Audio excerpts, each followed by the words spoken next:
This is Adrian from Adrian's Avenue, and I'd like to welcome you back to the Avenue, where we help you make better decisions for a better life, because I truly believe that your daily decisions determines your destiny. And today you're in for a treat.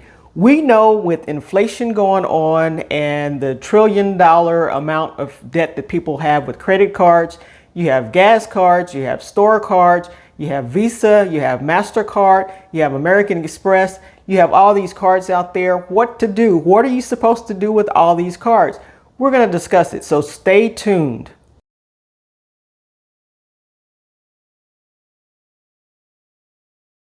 Now, with all the different cards that you have out there, you really need to be armed with how these cards work and what they're aiming to do. There are credit cards and there are charge cards, which are two different things. And then there are retail store cards and also the gas cards. We're going to discuss all of that, almost probably more information than you want to know. But we're going to talk about that. We're not going to talk about debit cards today. We're only going to talk about those credit cards and those charge cards. And you know what I say, I use credit cards. However, I pay them off at the end of every month. Let's just get that out of the way right up front. You know how I am with my credit cards. I don't like paying interest at all. If I can avoid it, I will avoid paying interest, and that's the way I do. However, I do get all the benefits from those cards that I use on a daily basis. First, let's start with the simplest of cards, which is a gas card. Now, to get this gas card, you can take out an application either from the store or you can go online and apply. Usually it's ExxonMobil, Chevron, or BP, or the major gas companies, and they will supply these cards. Since you don't charge a lot on gas as opposed to a retail card or a credit card, usually it's pretty easy to apply and get one of the gas cards. And the limits are pretty low because you're going to charge every month. They're going to send you a bill and you usually have to pay those off every month. And the only thing that you can get with this gas card is gas.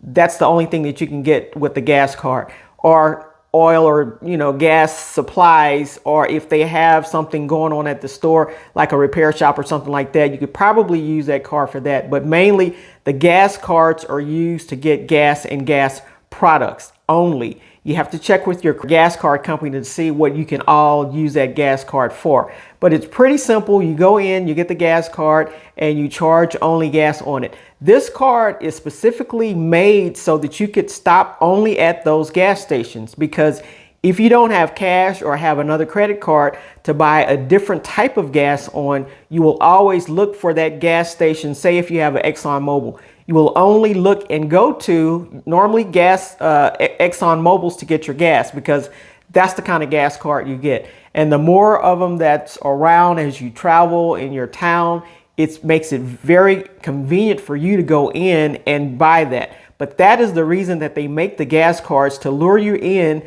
to use that product. No matter what the gas prices are, if that's the card that you have for your gas, that's the card that you're probably going to use to get gas. Since gas prices, they go up and they come down, sometimes at these gas companies, they have different prices for how you're going to pay for that gas. If you use their gas card, they'll usually give you a discounted price for that. If you use cash, they'll give you a discounted price. And of course, if you use a different credit card to buy your gas with, there's even a higher price.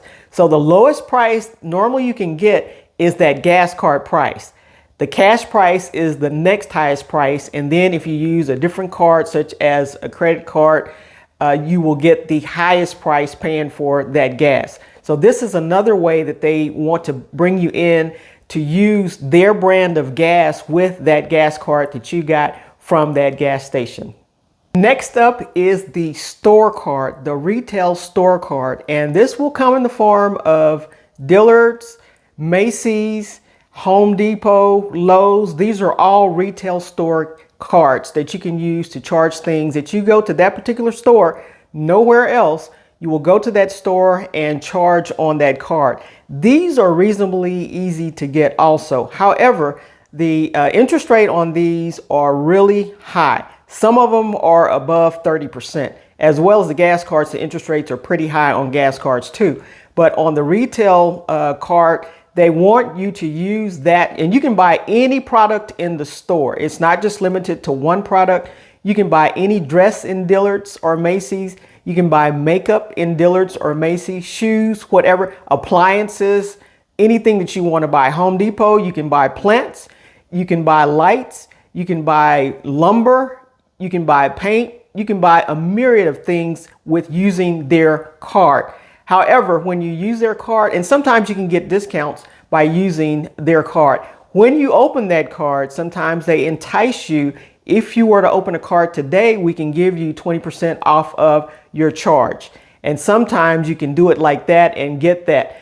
Don't fall prey to this if you really don't want a card at that store. Some people go around opening a bunch of cards at different stores, buying something, and then they'll get that 20% off. And next thing you know, the bill is going up and up and up, and you're making payments on those store cards. And so with the store card, it's something that you really, really want to watch because that interest rate is super high. Normally, like I said, above 30%, which will be what you're paying on that, as opposed to a credit card that the interest rates will probably be a lot lower, even though they may be between 18 to 20 something percent. That's still cheaper than 30%. So watch yourself when it comes to these retail store cards. And they will, of course, if you're on their list, they're going to send you all of the sales that's going on and any coupons that you may get with them. If you use your store card, you may get a certain percentage off. They're going to lure you in with all this stuff. And it's to get you to buy more and more at that store. If you have these different cards, you can hand them and, you can use that. What you may want to do, what you may want to consider if you're going to get a store card, say you shop there often and you want to get these discounts on the store products by using their store card, you can charge that store card and then you can pay it off the same day. And so you don't have to pay interest on it, or you can pay it off when the bill comes in. In total, don't have to pay interest on it. However, getting a Dillard's card, a Macy's card, a Kohl's card, a Home Depot card, a Lowe's card, this will rack up the cards and it will start affecting your credit score when you go out and apply for all these cards at once. And when you start applying for gas cards and all that, it's going to affect your credit score because you're getting more and more credit added to you. Who wants to have all these cards? Well, there's a solution in a credit card. That's up next. Before we talk about the credit cards, I want you to hit that like button and that subscribe button so that you can stay up to date on the latest information as it becomes available to you. And make a comment. Do you use retail cards? Do you use gas cards? Do you use store cards? Or do you use charge cards or credit cards? There's a difference. Now let's move on to the big ones, Mastercard and Visa. Just know that Mastercard and Visa are actually processing centers. They do not issue cards directly to the public. Either it comes through a bank or maybe some retail store will issue you a Mastercard or a Visa with their name on it somewhere.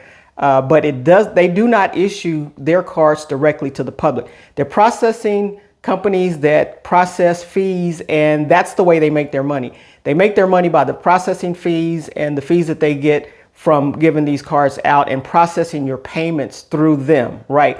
But when they co-partner with either a bank or a retail store, that retail store or bank will come up with the interest rates and all of the rules and regulations for that card. And that's the way they make their money.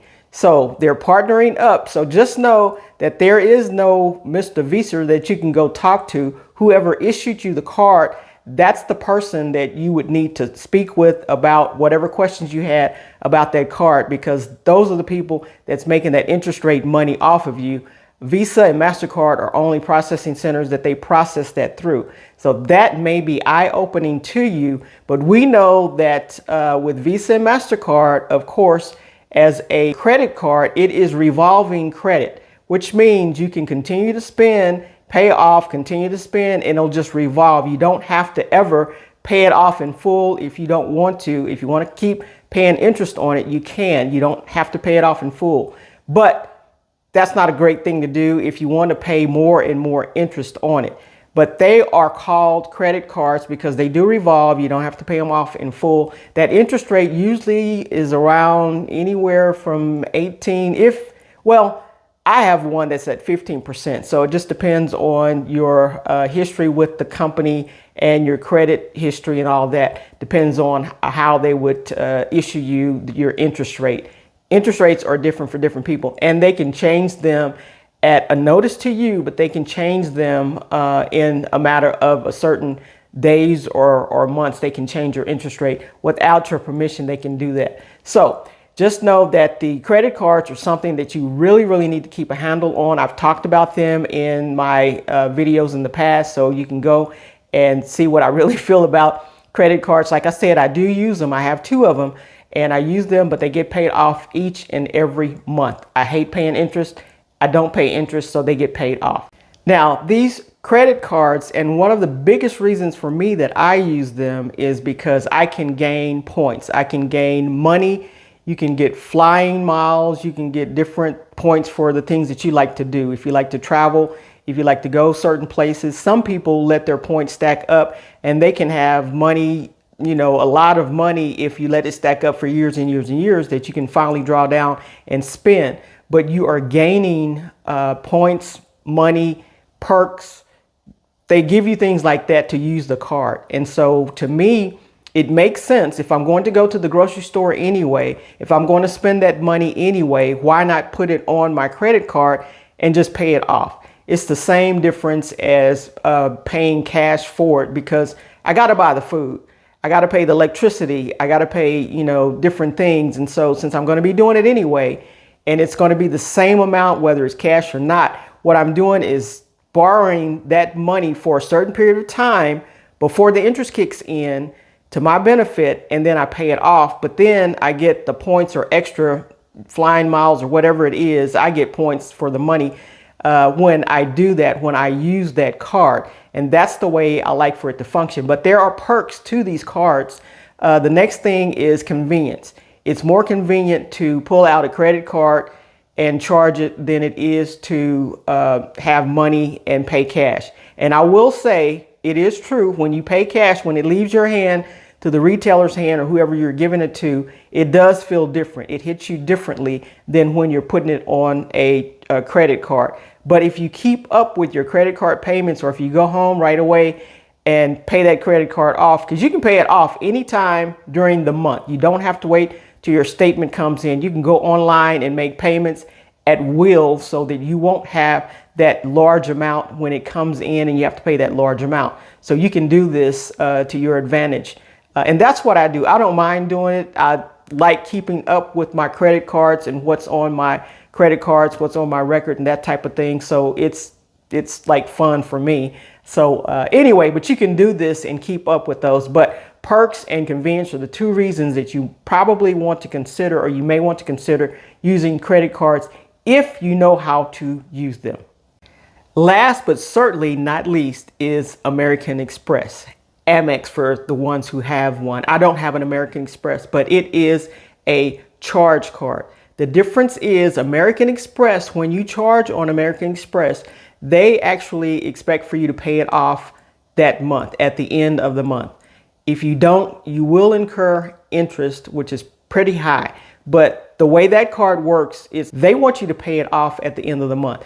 This card came out because people like to travel. They like to do different things, and have American Express. You can go into different lounges in airports. You can do certain things, get invited to certain clubs, because it is a prestigious card.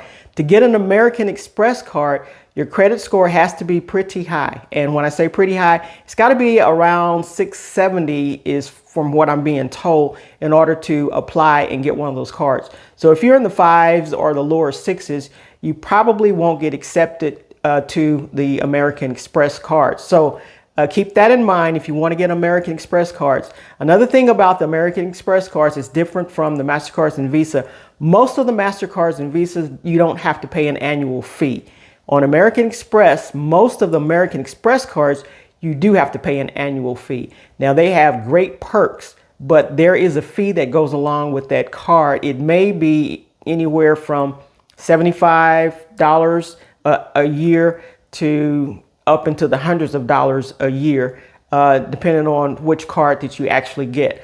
but there is a fee for some of these cards. Most of the American Express cards, there is a fee for it. But that's the difference between the American Express and a actual credit card. So the American Express card is a charge card, and they are their own company. They don't have third parties that they go through. Now they do offer like the green card, the platinum card, those kind of different levels of American Express cards, but that's what you get in American Express cards. If you can remember back, I don't think they have them anymore, and I'm dating myself, but back in the day when we used to travel, there used to be traveler's checks, and there were American Express traveler's checks. And this is kind of how American Express came around and stemmed up from travel.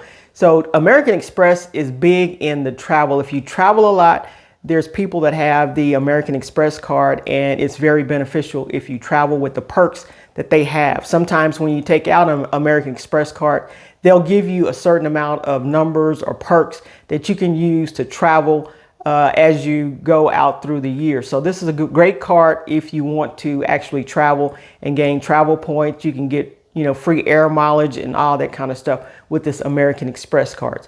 Now let's go over some of the cons, the pros and the cons of this American Express card, since it is different from a Mastercard. One of the pros is that you can get it in a green, a gold, or a platinum AMEX card, and they normally don't have predetermined spending limits, which means you may not can spend as much as like go out and buy a Rolls Royce, but normally they'll kind of open it up, and depending on how you spend, your spending habits and that type of thing, they won't have these predetermined spending limits like the Mastercard and Visa has predetermined spending limits. You'll have a $25,000 limit on you, a $30,000 limit, $15,000 limit.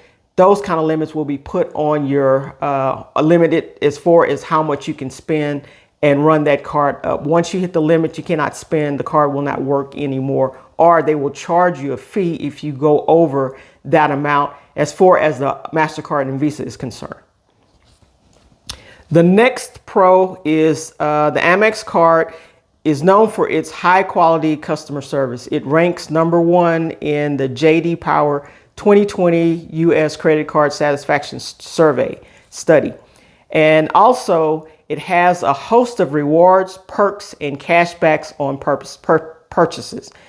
You must pay the balance on Amex cards in full each month, which helps you if you have a problem with paying your cards off, because if you have to pay them off every month, you won't get that high interest charge. So you will save money as far as paying interest if you have the Amex card. Now let's turn to the cons. First con is due to the higher transaction fees of these cards, some merchants won't even accept the Amex card. The next con is you can't get an Amex card unless you have a great credit score, which is about 670 or higher. Then they have those fees, which can be very high at some point. Also, you must pay the balance off. This may go against some people who want to kind of have that card out there, not pay the balance and have it going on. You can't do that with the Amex card. So those are some of the pros and cons that you want to think about if you're thinking about getting an Amex card. Now, before I go, I want to let you know that there are some very prestigious cards that people try to go after. And we're going to talk about those right now. So it's prestigious. If you pull one of these out, they know that you make a certain amount. Well, you make money and your credit score is pretty high in order to get these cards. The first card I'm going to talk about is the Mastercard Black Card. This card has an annual fee of $495 a year. And in order to get this card, you have to have a credit score of 740 or higher. The next prestigious card that's out there that has a status symbol to it is the Chase Sapphire Reserve card. This is a card that you have an annual fee that has an annual fee of $550 a year that you have to pay for this card to hold that card. And the last card I will bring up is the Amex Platinum card. It has a $695 annual fee. $695, and you have to have a credit score between 700 and 740. So as you can see, and these cards will come in titanium or whatever you want kind of card that you want, but they're prestigious cards. If you pull one of these out, or if someone sees one in your wallet, they know that you can buy a lot with the card, and you make your payments, because if you start missing payments, you'll get kicked out of this club. Some of these cards you can only get into by invitation only. So if you get into them by invitation only, make sure you do the things that you need to stay in that club, if you're willing to pay the annual fees to get that. Now, what I'm told, these annual fees with the perks and stuff that you get, they will eventually pay for themselves. I don't pay annual fees, so I don't have any of these cards. Whether I can afford them or not, I don't have any of these cards because I don't believe in paying annual fees. But these are some of the things that you can get with these prestigious cards. So probably more information than you ever wanted to know about credit cards, but that is the credit card game, because I wanted you to be on top of your credit card game. Now you know about the credit cards. For the credit cards, I do want to hit on an example of if you pay that minimum amount, because we know that is something that they ask you to do, pay the minimum amount. And this is something that they want you to do because they make a lot of interest off of it.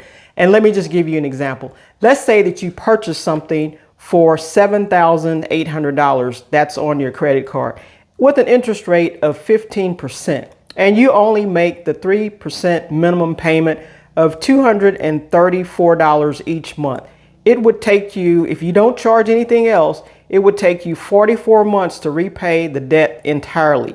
Plus, you would pay a staggering $2,353 in interest.